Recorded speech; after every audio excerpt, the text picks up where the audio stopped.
How's it going, guys? It is another day and I'm out here working again. Yesterday I didn't video it, mainly because I didn't really know what I was doing. and So it was a lot of reading the directions and looking at it and reading the directions and looking at it and watching a video and looking at it and reading more directions. And this is what I got done.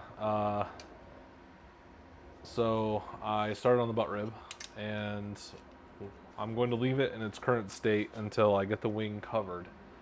I will then put the wing back on like it is now, and do the butt rib, kind of like how Brian did his. So I got the piece of metal here glued in, and I did the brackets. I got them filed down just so there's a little bit of back and forth. There's really not much. I will end up probably having to take a couple of these down just a little bit further to make sure that I can get them on, because I might not have to even do that though. There's very little play between for this to move back and forth, because what it does is it moves up against the number one rib assembly, but this actually fastens to the fuselage, and stays part of the fuselage. It doesn't actually get mounted to the wing, and the windshield sits over the top of this, and that's what the windshield gets anchored to, and then it transitions into the wing. So you want this as close to the wing as you can possibly get it, and until it's covered, I won't know how thick that fabric's going to be for me to set this distance. So I won't be doing this, the final fit on this. I'm just going to set it aside. All I've got to do is put rivets in it. There's some tabs on the fuselage. You drill up through those, and you rivet it there, and then you trim those back to the edge of the butt rib.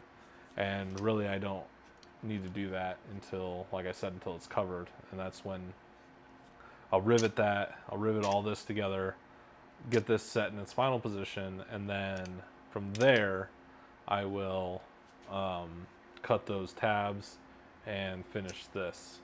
But now, so what I'm going to do now is I'm going to go do the tanks. I have to tap out the right one and then pressure test them and start washing them.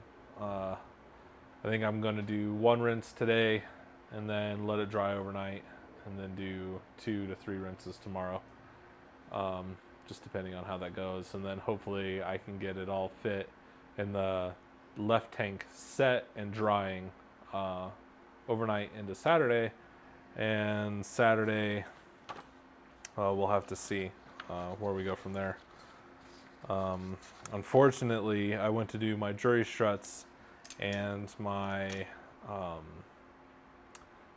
the jury strut clamps for the strut itself. They'd be down here.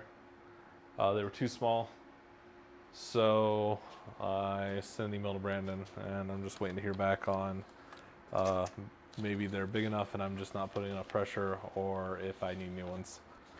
Other than that, the only thing I have left to do with it on the plane is the jury strut and the tank. I doubt you guys can see it, but the wing is actually free floating now.